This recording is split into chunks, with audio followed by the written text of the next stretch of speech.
What's going on, guys, and welcome back to Young and Heard. Ryan Lombardi, Carson Hayek, with you for about the next hour as we're going to recap the NFL. Was it week 9? Week 9, yeah. Wow, we are really moving. The trade deadline's happening as we speak. A lot of moves being made in the NFL. I can't even keep up with all of the moves that have been made just today alone. This will be uploaded Wednesday morning, though, and then we'll also talk about the World Series. My dear friend Carson Hay. Just incredible finish. I mean, yeah, honestly probably. I'm thinking back. This had heavy vibes of like the 2016 World Series and how good it was, but this might have been the greatest World Series. It was incredible. It was awesome. Incredible. What a game it was. What was that? Saturday? Yeah, Saturday night. Saturday night, yeah. It was phenomenal. And then we'll also talk some St. Bonaventure basketball because men's team opened their season yesterday, but it would be 2 days ago by the time you're listening to this, and with a win. So, all right, let's just start NFL week 9. We'll start with Thursday night football. The Ravens taking on the Dolphins in Lamar Jackson's return to the football field, and just no surprise here. They just torched Miami. Thought Miami at least would find the end zone at least once offensively, but I guess not. It just seems week in, week out, there's something new with that team. It seemed a week ago they get a nice blowout victory over the Falcons. And it's like, okay, well, maybe they're not as bad as everybody thinks. But no, they are as bad as everybody thinks. Their GM's fired just before the trade deadline. Kind of interesting with that, and they plan to go with at least PR terms of going with Mike McDaniel at least towards the end of the season, maybe longer than that. But for the Ravens, Lamar Jackson, he's back, baby. And even Derrick Henry got it going. Solid, yep. I was about to say that. Derrick Henry's a beneficiary of it.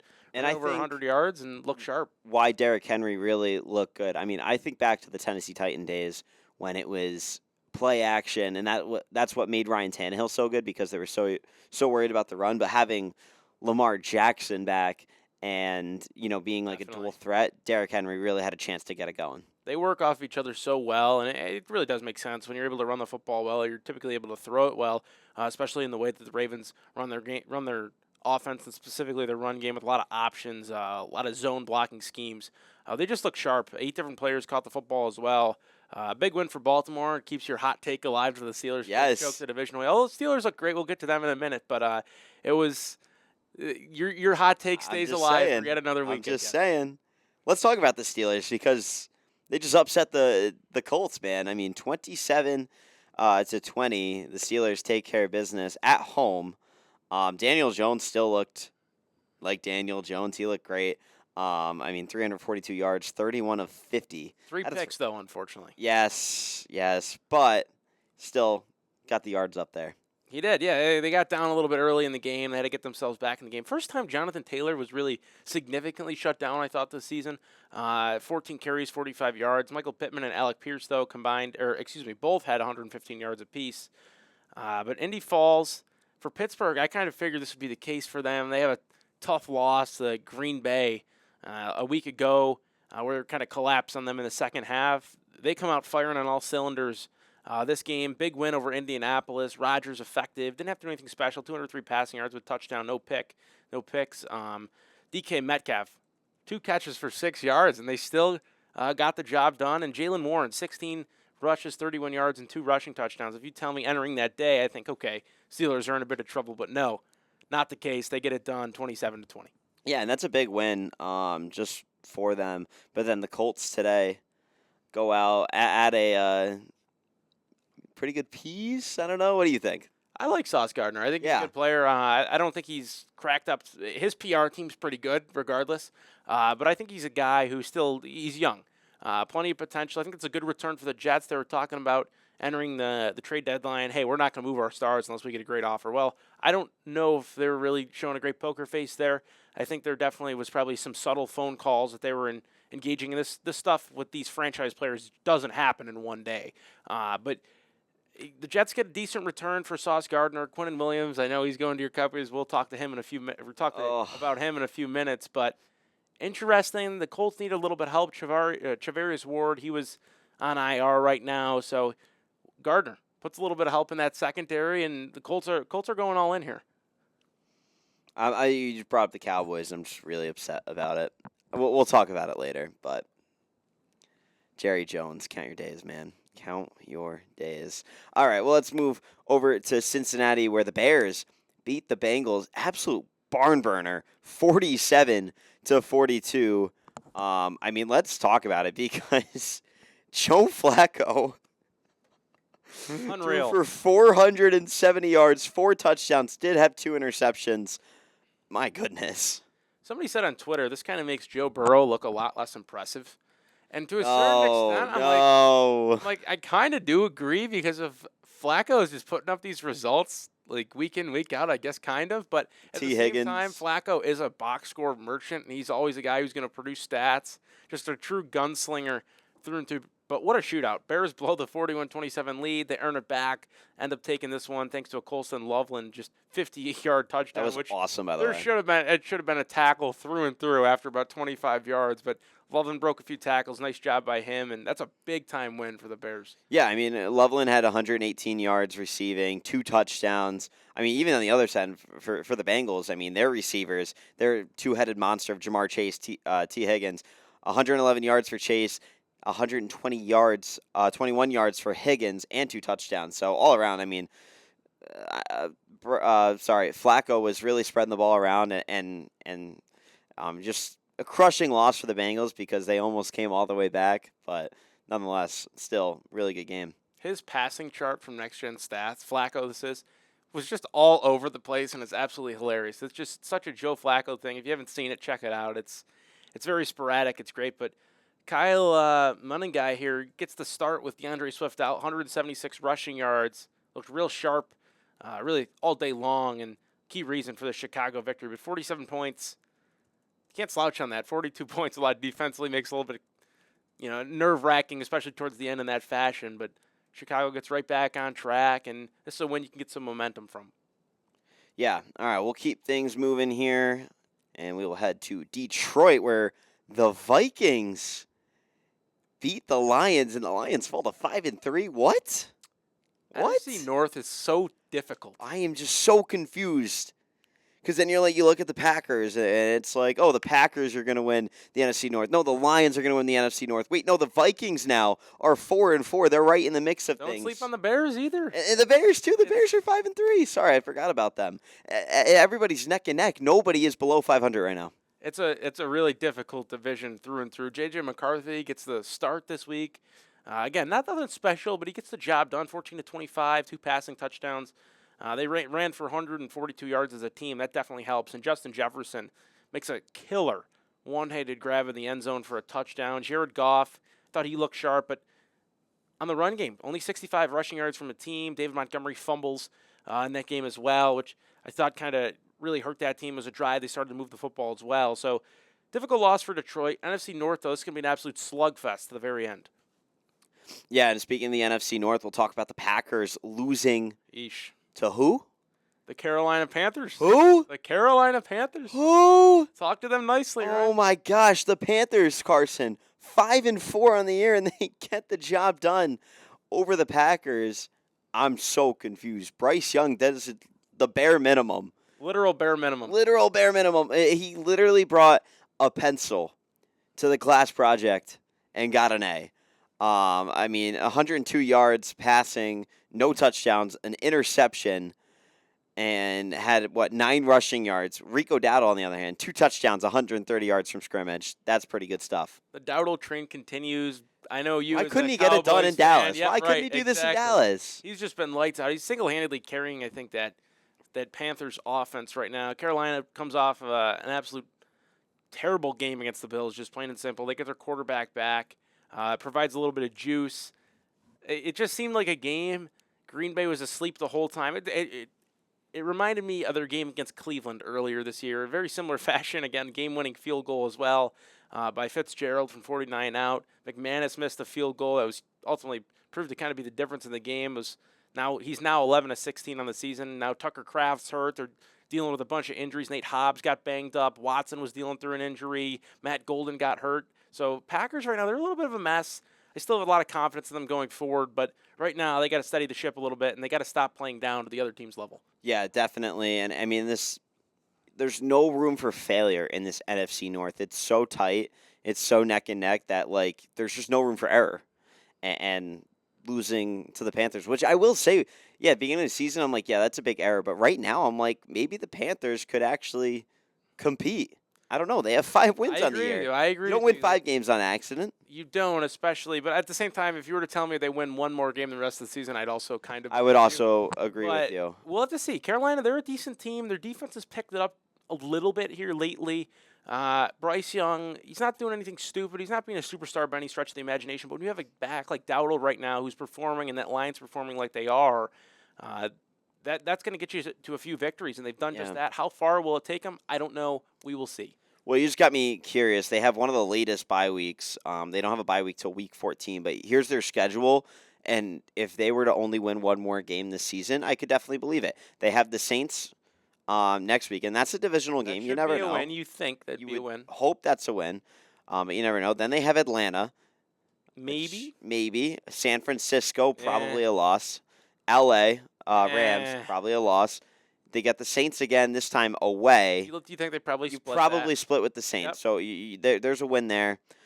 And then you have 2 with Tampa, 1 at home, 1 away. You probably split. I'd give them the benefit of the doubt. I could see them splitting. So that's like 2 wins. And they also have to play Seattle in week 17. So I'm saying maybe 2 to 3 wins. They could beat Atlanta, and that puts them about, 8 and 9? So you really need 4. I think you get to 9 and 8, you have a chance. 9 and 8 could win the division depending on what happens with the Bucks. I think 9 and 8, you give yourself a chance. 8 and 9, you go home saying, okay, we gave it everything we got. We went down swinging. We're going to make a good, serious push in the offseason with Dave Canales and the staff, and we're going to see what we got in the tank next year. Yeah. All right, we will keep things moving here. The next game, lost my train. The Chargers beat the 1 and 8 Titans 27-20. This is another team I'm just like, man, the Chargers, they're so hot and cold. Better team on the road. They're 3-1 on the road. They're 3-2 at home, but I mean, barely get past the Titans. I don't know. I mean, Justin Herbert throws another interception this week, and still, otherwise, outside the interception, played pretty well. I'm just so confused on this team, and I can't tell whether I'll say this, though. I think this game, the score does not reflect the actual game in itself. I think the Chargers should have won this one by more than they did. When you look at it, some kind of fluky scores. Cody Barton for Tennessee. So, first of all, Tennessee's offense failed to score. Cody Barton, pick 6. Jameer DK, 67-yard punt return for a touchdown. And then Tennessee puts 2 field goals on the board. Ward finishes 12 of 21, 145, no touchdowns, no picks. Tennessee offense continues to sputter. They just don't have a whole lot of talent, plain and simple. But for the Chargers, look like their defense played a solid game. You allow 6 points, really, on the defensive side of the ball. You're going to live with that every week.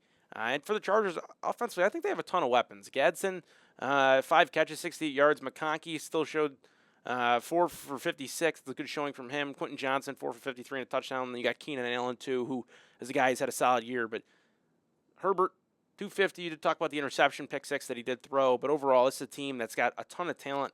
And I think they're going to be a sneaky team come the end of the season. Except a sneaky team that will not win the division because the Kansas City Chiefs still exist. Before we talk about the Chiefs, though, I got to talk, going over to the AFC East in New England. The Patriots, Drake May continues this run, and the Patriots take care of business over Atlanta, 24-23. I got to talk about Drake May, though, really quick. In this game, 19 of 29, had 259 yards, 2 touchdowns, did throw an interception, but otherwise still got the job done. And right now, his season stats through 9 games played this season, he's thrown for 2,200 yards, already surpassed his total from last year in 13 games, which was 2,276. He's now at 2,285. 17 touchdowns, 4 interceptions. His stats already through 4 less games than last year, already way better and surpassing those numbers. So really good stuff from Drake May this season. He's having a great year. I will say, though, he had a brutal fumble in the first half that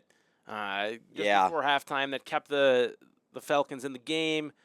Drake London and this offense continue. They have so much talent, and just for them to put up 23 points kind of in the way they didn't look great at times. They were beneficiaries of some nice plays on defense. Penix did look good, though, 221 yards, 3 passing touchdowns, no picks.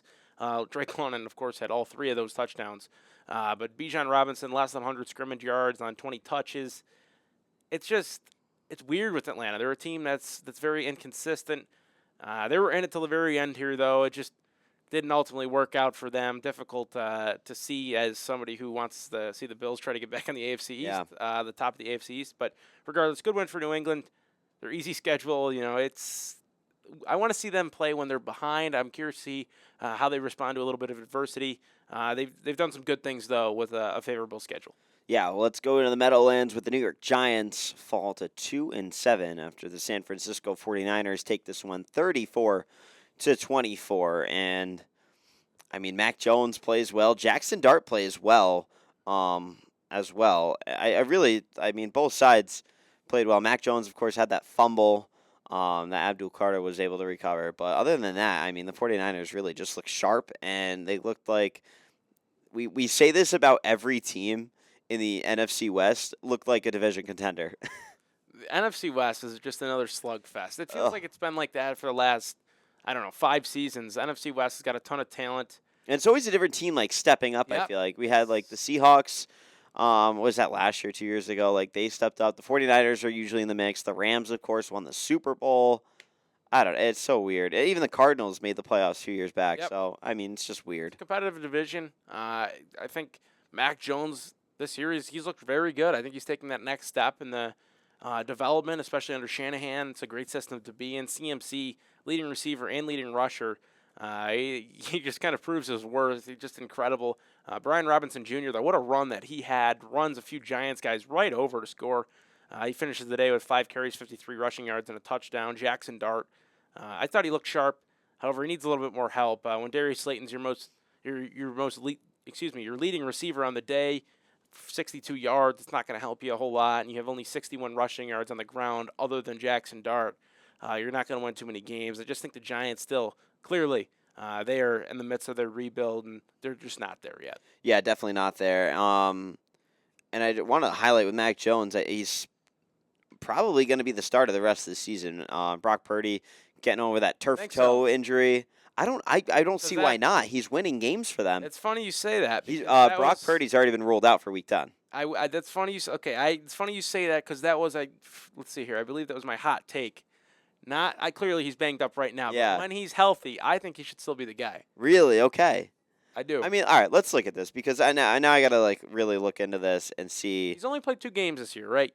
But in those 2 games, 586 passing yards, 66% completion percentage, 4 touchdowns, 4 picks. Those aren't great numbers. The turnover's way too high, but small sample size. He's a guy that's you've won games with him before in the past. I get the Mac Jones thing. Mac Jones on the record said, "Hey, I'm Brock's backup. This is Brock's team." Great PR answer, great teammate answer.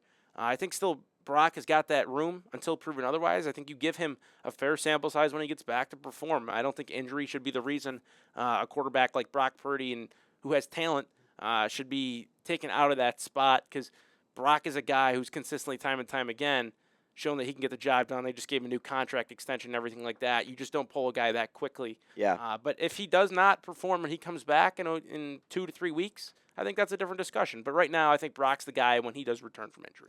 Yeah, I want to talk. I guess if we're doing the defend your case in court, I'll try to pick it apart right here. I mean, Mac Jones is 5-2 right now. With you got to highlight the wins. With a win over the Falcons, which you could say what you want, but he also beat the Rams on the road in LA. They beat the Cardinals, which is a never easy divisional game. And beat the Saints and the Giants as well. And he's played well in those. He's thrown for 1,800 yards through those 7 games. He's 5-2, 10 touchdowns, 5 interceptions. So if you're winning games, I think the real test, because there's no timetable for whether Brock Purdy is coming back or not, I think the real test, say Brock Purdy's ready to go in Week 11, the real test is this week, Week 10, when they play the Rams at home. When they play the Rams in San Francisco, if Mac Jones can take care of business against the Rams and looks good while doing it, I don't think there's any reason that you should bench him for when Purdy comes back, especially if Purdy's not 100%. I don't want to take this away from Mac Jones. I think he's played a really solid season. I think he's earned the right to to maybe have a competition here at the quarterback spot. He's a guy who has earned his stripes in the league. He's a guy who got clowned down in New England, benched. He's been through it all, a high draft pick. I'm happy for him. I'm glad to see him succeed. However, I just think after that contract extension, this is your typical political move in the NFL where, hey, we got money invested into a quarterback right here. We can't just let the backup play, right? So this might be a conversation for the offseason on what happens if, let's say, Purdy's going to be the backup. Because we saw it right now, Kyler Murray's going to be riding the pine. Jacoby Brissett's going to be the guy as it stands right now for Arizona. Just a few minutes ago, they announced that. But I think Brock Purdy is going to have his chance when he comes back to succeed. This is a risky move, though, because if it doesn't work out, that can kind of disrupt the rhythm and the flow of your season, and it could ultimately cost you a season, too, especially when you're trying to compete like San Francisco is year in, year out. But we'll have to see. I think Brock Purdy, right now, for a variety of different reasons, political, non-political, should be the guy when he comes back. All right. We'll keep things moving down the list here. We'll go to Houston, where it wasn't pretty game once again, but the Denver Broncos somehow are 7-2. You got to look at these Broncos' final scores. How are they 7-2? They beat the Titans week 1, 20-12, whatever. They lose to the Colts 29-28. They lose to the Chargers 23-20. They barely beat the Eagles 21-17. They take care of business with the Bengals 28-3. Barely beat the Jets 13-11. Their point totals are just wild here. The Giants, they storm back in the fourth quarter, beat them 33-32. They beat the Cowboys 44-24, and then they just beat the Texans 18-15. Yeah, they play a good game against the Cowboys, but other than that, really none of their wins outside of the Bengals win have really been that pretty. They're such a funny team. They're just so weird. They're a weird team. There's a certain skill to it when it comes to winning one-score games, and I'll give them credit. It's difficult to win a one-score game, and they've done that. But at the same time, there's a luck factor. When you're talking about 3 points one way or another, you can kind of leave that to a coin flip sometimes, and we saw it with the Chiefs early in the season. They go on an absolute heater. What was it? They won 14 straight one-score games last year. And we saw them struggle a little bit early in the year with one-score games. So for Denver, they have to clean up their play. C.J. Stroud was hurt for a majority of this game. Davis Mills comes in, throws the ball 30 times, and they win by 3. They only put up 18 points on offense. Bo Nix completed less than 50% of his passes. All of it was sloppy. Again, they relied on Will Lutz, game-winning field goal. But if they can continue this trajectory and winning these tight games, they could be a quiet contender for the number 1 seed. I think it's wide open in the AFC right now. It's like going back to 2017 when it was Manning, Brady, I guess you could even say Andrew Luck, Roethlisberger. Those 4 teams just like all at the top. When they showed the in the hunt race in the AFC, it's giving me some old vibes. But right now, Denver, they're just a funny team.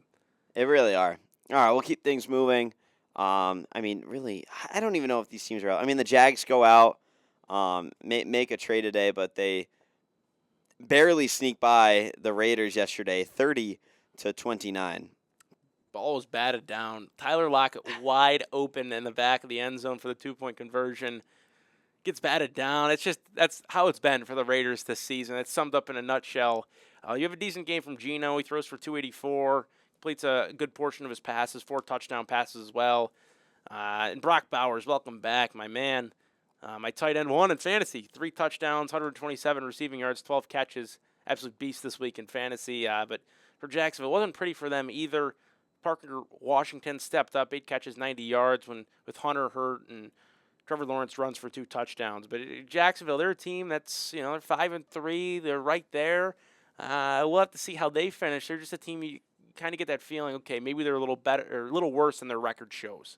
Yeah, and then this is wild to me, but the Jags get Jacoby Myers. They do. From Vegas, who just played against the Jags. Wonder if he took the team playing back. That's what I'm saying. Did he take the team playing back? Like, I mean, I doubt this deal was done in time, but were they like, cheap ownership? Night? You never know. Maybe he did join the boys on the way back, but regardless, probably not aside, though. I mean, yeah. All jokes aside, that's so a good funny for them. That happened in the Yankees series. Yep. Where they're playing the Rays when oh my gosh, what's his face? Caballero got traded. Yep. Pretty funny, but nonetheless, that's a good move. I mean, this Jags receiving core is pretty good, I would say. I would agree. I mean, Travis Hunter, now Jacoby Myers, and they also have Thomas. So, I mean, all around. Strange at tight end as well. So that's a talented offense. You Yeah. got ETN. You got forgetting who's the backup running back there. I'm forgetting his name, but regardless, Tutton? yes, it's Tutton. He's got Yeah. potential as well. So they're an offense that's underrated. Yeah, and I mean, ETN's really come alive this year as well. So that was big for them because he wasn't projected to be even their number one this year and really became that. So good from him. All right, 4 games left to talk about. Let's go to LA where the Rams beat the Saints. Really, you don't got to spend too much time on this. Stafford looks great. Once again, 4 touchdowns, no interceptions, 281 yards on 24 completions. And Kyron Williams in the backfield just goes off. The Saints, a relevant team. They're going nowhere. They're going to maybe have the first overall pick, if not the second or third. This Rams team just looks legit. Rams team looks legit. I think Matt Stafford should be the league's MVP this year. Wow, that's is that your hot take? Josh Allen right the now, week? my man Blue, is the favorite when it comes to betting odds right now. But I just think Matt Stafford is the guy. That is also another. I still think it's going to be Mahomes. No. Only they throw up the graphic today on CBS Sports' Instagram. Only guy on that graphic under 100 quarterback passer rating. Everybody else is above that. I get that's a little bit of a flawed stat, but that's for a conversation the other day. I think Matt Stafford has just been elite. I gotta see his numbers for this year. Let's take a look at this. They're incredible. I want to say it's 21 total touchdowns to like 4 turnovers or something like that. I just can't believe how long this guy has been in the league. He's been doing it just so well. Doing it. Yes. This season, 2,100 yards, 21 touchdowns, just 2 interceptions. All right, Carson, maybe you're right. It should be Matt Stafford, and his team is also 6-3 right now. Obviously, you got to see what this team does. They could lose. He could play this well, and the team could lose. Got to finish it out. Yeah, exactly. The team could lose their next 8 games, so got to see how they finish it out. But wow, this guy has just been doing it. I'm looking at. He's got to be a Hall of Famer. Oh, no 100%. doubt about it. Yeah, he's going to be a Hall of Famer. Got out of Detroit a little bit. Gives him a little more publicity. Rams maybe aren't the biggest market team, but regardless, you go win a Super Bowl there. I think that solidifies him. 9 seasons over 4,000 passing yards, including one where he was over 5,000. Through 41 touchdowns in 2011, 41 touchdowns in 2021. This guy's just doing it all. Obviously, injuries kind of summed up the 22 and 2023 season, and he threw more interceptions than usual. But even last year was pretty solid, and this year is just on an absolute run right now. Just incredible stuff from him. I like what I'm seeing. Nakua, Adams, they're getting it done. They're helping him. Williams out of the backfield as well. Just Rams aren't a team you want to play around with. No, and this is, we keep saying it. I think every team in the NFC West is a true contender this season. It's so weird. Except not the Cardinals, but they look sharp with. It's against the Cow. No, they're not good. They're not good. All right, let's skip to Sunday Night Football. We'll come back and do probably the biggest game of the week. We'll wait to do that one. Sam Darnold just looks so good. 4 touchdowns and interception, 330 yards, 21 of 24. He was perfect in the first half. What was he, like 16 of 16, I think, in the first half? And then he comes out of half, completes one, and then it falls incomplete. 17 passes in a row to start. Some guys are lucky to complete 17 passes in a game, let alone go 17 to 17 right off the rip, red hot like that. Just incredible. JSN, 129 yards on 8 receptions. They just steamroll the Commanders, and got to give our thoughts and prayers to Jaden Daniels. That was rough, yeah. That was a really tough injury to watch. Someone said an arm shouldn't bend that way. It should not. No, and just wishing all the best for him. But nonetheless, the Commanders were really kind of out of it. Really disappointing, sophomore season from Daniels, and then for it to end that way. Just in general, they haven't been a very good team this year. When Von Miller and Deebo Samuel are getting posted all over Twitter on the trade deadline day in a year that you're supposed to be a possible Super Bowl contender, you're in trouble. They've been battling injuries. Daniels has been battling an injury. It's a rough, horrible injury that we saw Monday Night Football. So I still think that team's got talent. I think next year is a big bounce back year for them. But right now, it's just not really went the way you wanted. Sam Darnold torches the defense. JSN goes off, like you said. Torrey Horton, 2 touchdowns as well. Just not what you want to see out of Washington. But Seattle, they're starting to catch some steam here. Yeah. All right, and then we'll talk about Monday Night Football. I really don't even want to talk about this game that much. It was terrible. I want to say so many bad words right now about the Dallas Cowboys this season, Carson. Just a terrible game. Cardinals take care of business, 27-17. And it was like 2 weeks ago we were like, man, Dak Prescott is having an MVP-type season. And it's just all fallen apart. It's all your fault, Ryan. It's All your all fault. my fault. They're 3-5-1, and Jerry Jones thinks it's a great idea. Hey, let's. How many times on this podcast have I talked about the Cowboys having not one but 2 first-round picks this year? Yep. How many times? You talked about it every week almost. Well, now the Cowboys have 1 first round. Oh, no, I think they still have both. But we traded our 2027 first round pick away for Quinnen Williams. I mean, Williams is. He's a beast. He is. I mean, he's 27. He's still quality. I just think we overpaid. I mean, I don't know. He's tailed off in recent years. He hasn't been the same guy he's been when he once was for the Jets. So I will say this, though. This move by Jerry, it's funny because I'm just about to talk about the Jets. It's funny. It's like almost like last year when everybody was coaching and managing for their jobs in the Jets organization when they go out and trade for Devontae Adams when they have a losing record. And it's like, okay, well, this is them trying to save the season with Rodgers at quarterback. It almost seems like Jerry's doing the same thing with bringing in Quinnen Williams there, ditching out win now mode, I guess is what you could say. But when you're 3-5-1 and you just come off a loss where Jacoby Brissett looks like a prime quarterback in the NFL, you're not doing yourself many favors. But hey, maybe, who knows? Maybe Quinnen Williams is the answer to your issues on defense. I doubt it. But regardless, it's gonna be an uphill battle for Dallas the rest of the way here. Arizona, technically. I thought they're still in it, but they look great under Brissett, and he's now going to be the guy going forward, I guess. Here, interesting decision, but I respect it. That's one that's a little bit of a ballsy decision from Jonathan Gannon. Regardless, though, he's looked sharp in his time since Murray's went down with injury. Maserati Marv, 7 catches for 96 and a tutty last night. Looked sharp. Yeah, I'm looking at the Jets, just like deadline and their additions, like. Doesn't get much worse than that, though, if you're a player or a fan of that team, seeing one of your great players go out the door. But what they got in return, I mean, they added 3 first-round picks, a second-round pick, and 2 young players. I mean, that's pretty good. Well, you got to make those. Yeah, they got to turn them into. Yes, that's the caveat. Yes. I mean, getting rid of Sauce Gardner. I mean, I know so many people with Sauce Gardner jerseys and that kind of thing. So, I mean. Anyone with a Jets jersey to begin with, you're playing with a little bit of fire. It's so tough. All right, let's keep moving things down the line here. Let's talk about probably the game of the week. It was the game of the week. In Buffalo, the Bills take care of business over the Chiefs, 28-21. And Carson, I don't know, I feel like we talked about this. You rather would have lost this game. Oh, definitely.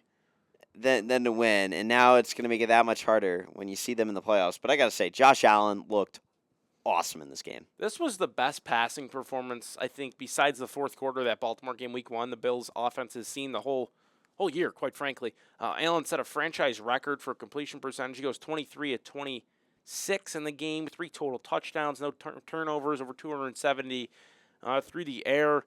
Paired that with a dominant run game of James Cook for 114 yards and 27 carries. Dalton Kincaid continues his breakout season, over 100 receiving yards. 10 different guys with a reception, but outside, the receivers still struggled. Shakir was the leading receiver with 7 for 43. But defensively, that's where Buffalo really picked it up for me. It looks like Sean McDermott's a little bit more involved 2 weeks in a row now, where he's calling the plays defensively with Bobby Babich. Mahomes, complete opposite side of the spectrum. Mahomes' lowest completion percentage of his career in a game, 44% against the Bills. The Bills got after Mahomes, pressured him on 52% of his dropbacks. That also ranks towards the upper echelon of Mahomes' career. So that D-line, Bosa, Greg Rousseau, the boys up front were getting the job done. And they really held this Kansas City offense in check. It got a little sketchy there towards the end after Matt Prater missed a 50-plus yard field goal off the right upright. Wide right, what do you know, Bills fans. But regardless, Bills with a much-needed win here. It should give you a little bit of confidence. You got Miami coming up this week. Then you have Houston, Steelers, and Pittsburgh, Houston, down the stretch, along with Tampa's thrown in there as well. So, difficult stretch ahead. This win hopefully gives you a little bit of confidence. I think they can maybe pull off a few victories here, knock on wood. All right. I like it. I mean, realistically, the Bills being 6-2 right now, they have to be feeling pretty good, and especially with the schedule they have coming up. Just to read off some of the easy wins they have, the Dolphins, the Texans, probably the Bengals, I would assume. You get the Browns in there, you get the Jets in there, and that's just 5 pretty much free wins, and you're sitting at 11 wins right there. You go 11-6, you probably win the division. You'd hope so. You know, and that's with probably winning some of the tough games that I didn't read off there. New England's got an easy cakewalk as it is right now. I get they play Tampa and I believe Baltimore too the rest of the year, but after that and the Bills, but it's a significant drop off. I think the Bills, if they're going to win the division, all eyes are circled on that next New England game. I think that's going to be the game that separates the men from the boys. All right, we will move down the list here. We kind of already did our overreactions and we defended our case. So let's go in and guess that player. I love it. You were the only. So you were 2-1. I am 1-2. Did not get last week's. I have a hard one here out of you. It's not that hard though. Okay, that's the problem. But I don't know. We'll see if you get it. I have it up here. Whenever you want to start asking questions, you have the go ahead. Is the player on offense or defense? Defense. Oh boy. Okay, that's one. I'll keep track here. Is he in the AFC or NFC? I should say, is he in the AFC? Sorry. He is not. Okay, so NFC player. Is he in the NFC West? He is not. Is he in the NFC East? He is not. Is he in the NFC South? He is. You got 5 questions left. Okay, so that's Saints, that's Panthers, that's Bucks, and that's Falcons. I'm trying to think here. Does this player wear any shade of red? He does. Okay, so you have Falcons. That's a good question out of you. You have Buccaneers, and he's on defense. You got 4 questions to go. Is this player in the secondary, meaning corner or safety? He is not. Is this player on oh my gosh, I almost said the Saints. Is he on the Falcons? He is not on the Falcons. Okay, so he's on the Bucks. I have 2 more questions. 2 more questions to go. He's a linebacker or D lineman. Is this player above 270 pounds? He is. Okay, so it's got to be a D lineman or edge rusher. You have 1 question to go. Okay. I can't ask that question. What were you gonna ask? No. Oh no.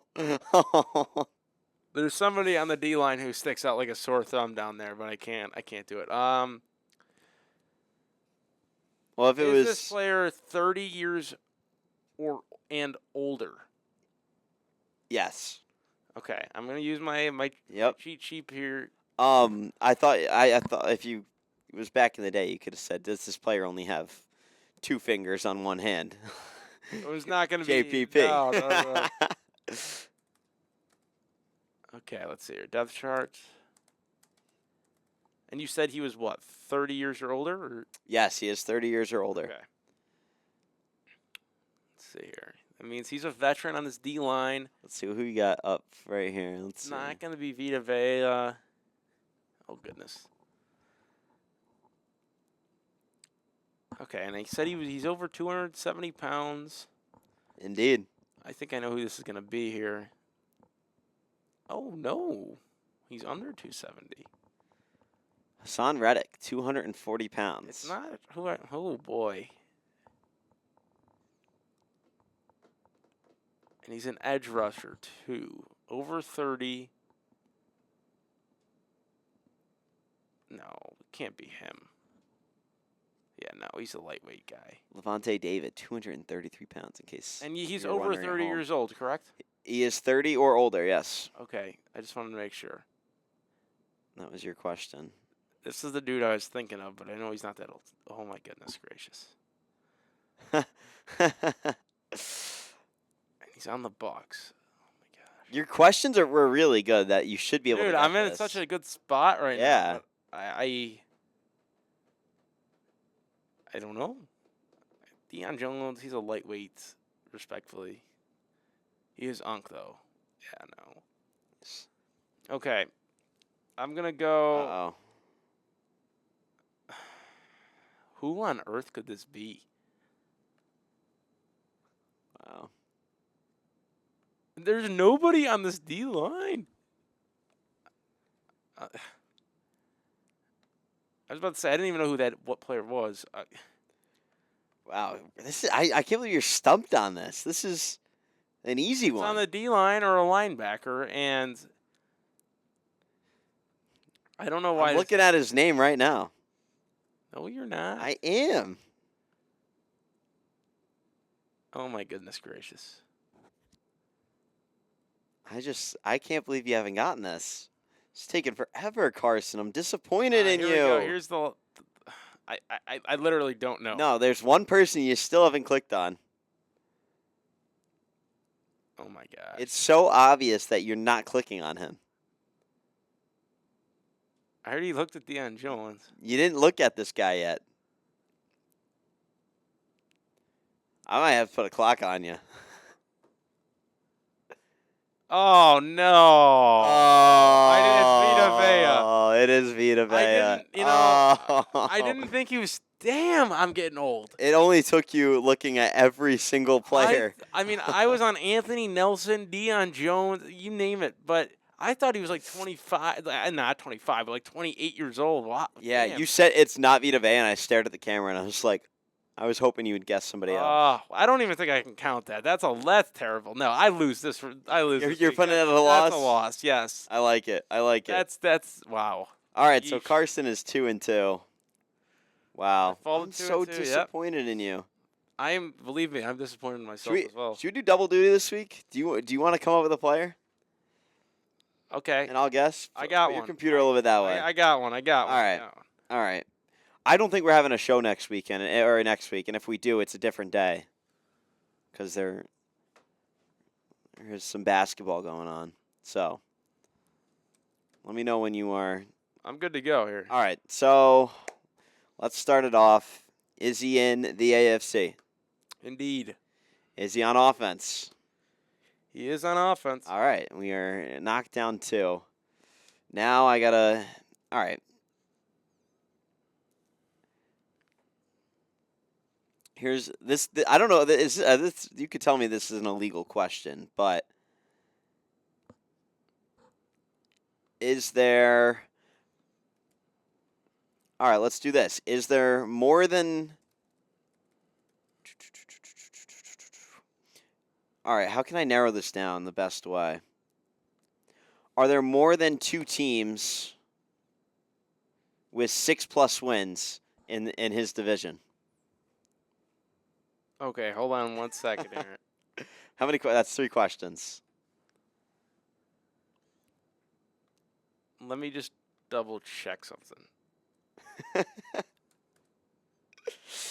Yes.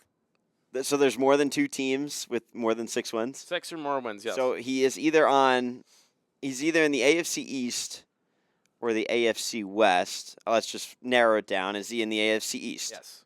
Okay, so we got 6 questions to work with. We are in the AFC East.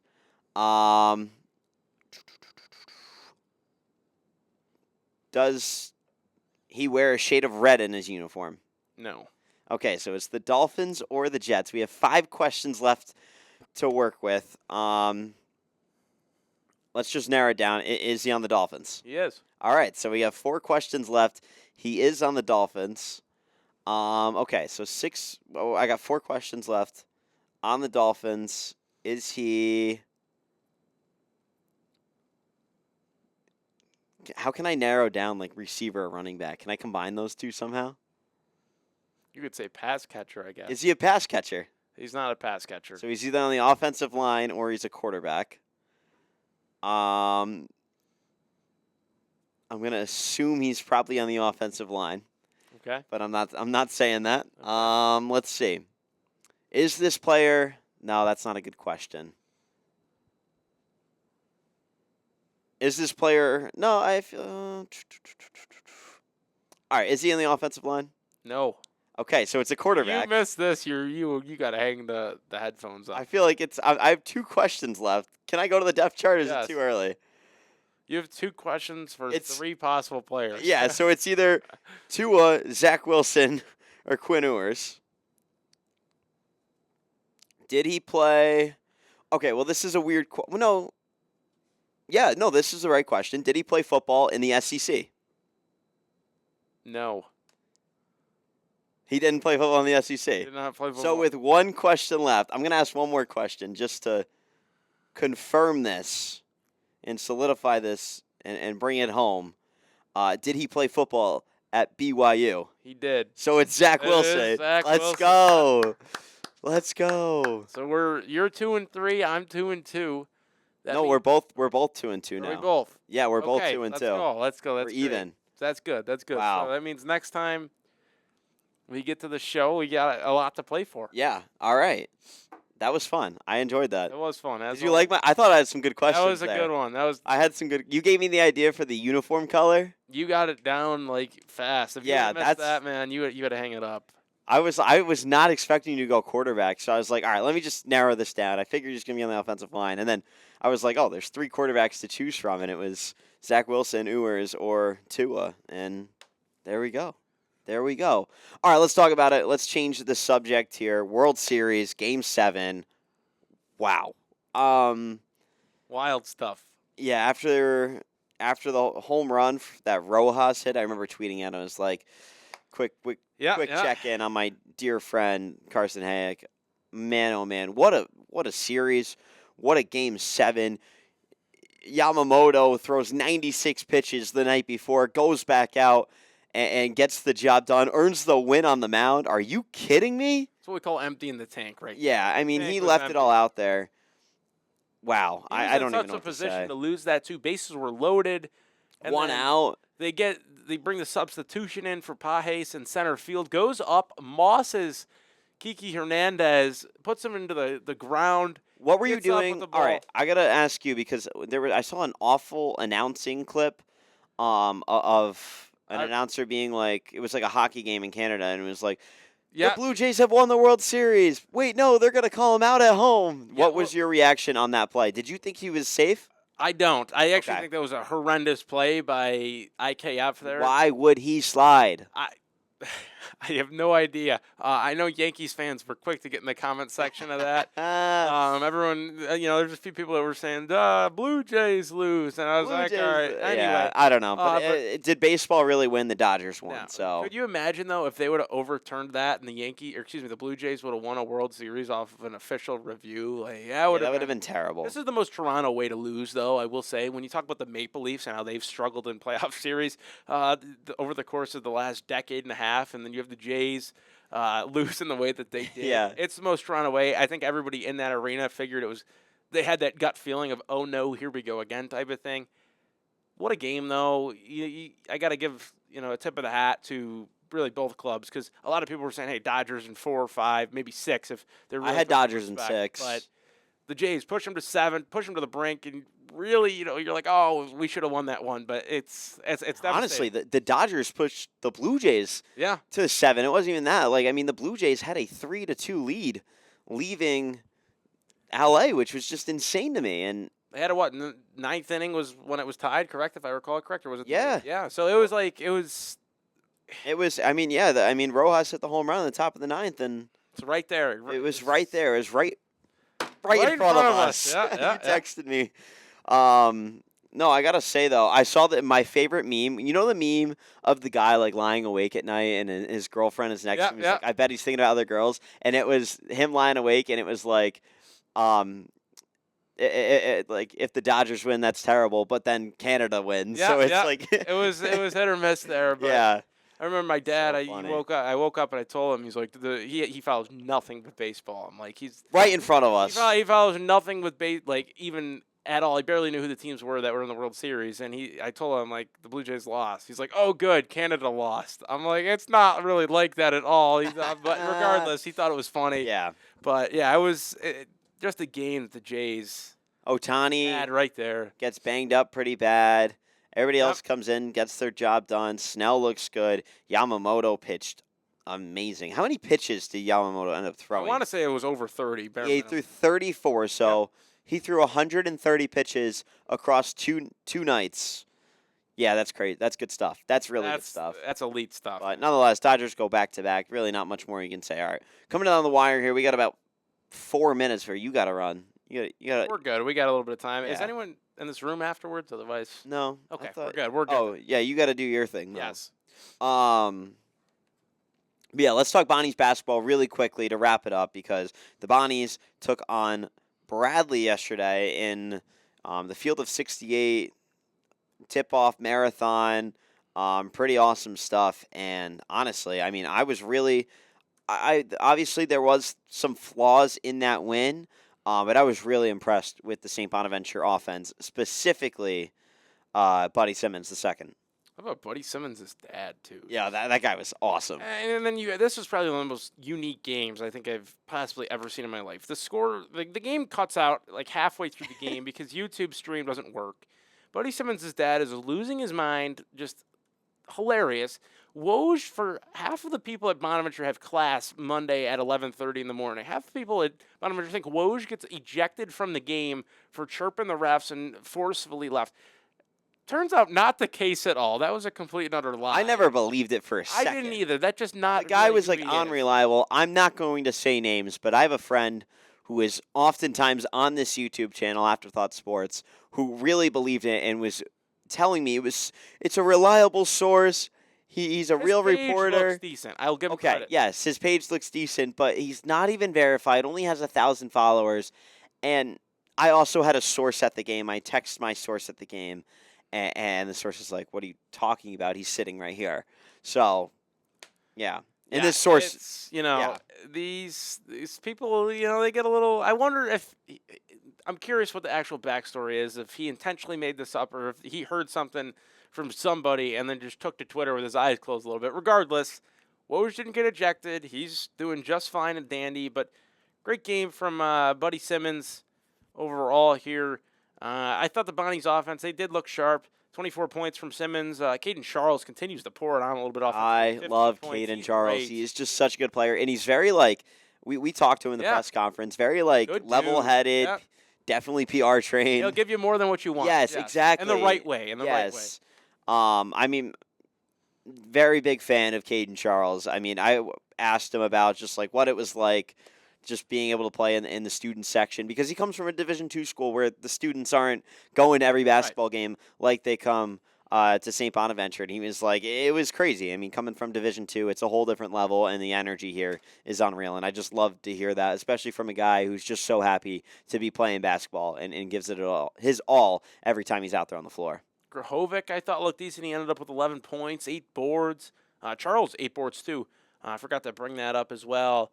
And then Frank Mitchell, absolute beast down low in the paint. 9 rebounds, 2 assists as well, 2 blocks. Just a guy, 12 points. Just a guy who's got the experience, an older guy who's played at some high level of basketball with Minnesota as well. So this is what you like to see early. Hopefully they can continue this, pick up some ground here. We saw the out of conference success last year, and then it got a little sketchy in 8-10 play a little bit. They evened out a little bit. Hopefully they can just continue it going forward here, and hopefully that translates to success in the A-10. I saw a tweet that was like, I think St. Bonaventure might have the most unique roster in college basketball. It was like, what was it, like 12 transfers or something? Or it was like, no, it's not 12 transfers. We have a lot of transfers, but not 12. It was somebody who's like, they brought up Buddy Simmons' dad in the tweet. It's self-proclaimed, like his dad self-proclaimed most underrated player in the A-10. I think there was something about Grahovic, too. It was something about Grahovic and Mitchell, like two guys who never picked up a basketball until they were 18 years old. Like, that's just stuff. It's so cool to see. It's crazy. 2 guys in our starting 5, really. Like Frank Mitchell was working construction, got laid off, started playing basketball at a local park. You got the European guys, too. Yeah, exactly. It's just such, there's international flair to our team. I'm a big fan. I love it. That's what makes Bonaventure unique. Small school, it probably plays above their weight class a little bit. Here we are doing things a little bit of a unique way, and it's been effective under Coach Schmidt, and it's been nice to see. It's what makes Bonaventure basketball. Yeah. All right. Well, do you got any last thoughts as we close out here? If we do not have a show next week, I'm sure there'll be lots to talk about when it comes to the NFL. Yeah, I think we'll find a time to have a show. We'll have to find a time next week. It's just a lot going on here between Bonnie's basketball, baseball wrapped up, the NHL's starting to pick up, NFL's in full swing here. Now we're starting to get into a little bit of a playoff territory and consequences for teams that win and lose each week. Yeah. So I'm fired up. No, I'm very fired up. It's been another great week. This was a crazy week. I'm just glad we were able to get here and get the show done. All right. Well, we appreciate you guys tuning in and listening. Please like, subscribe, and we will talk to you guys next week right here on Young and Heard. And this was a production by Afterthought Sports. Talk to you soon. See you guys.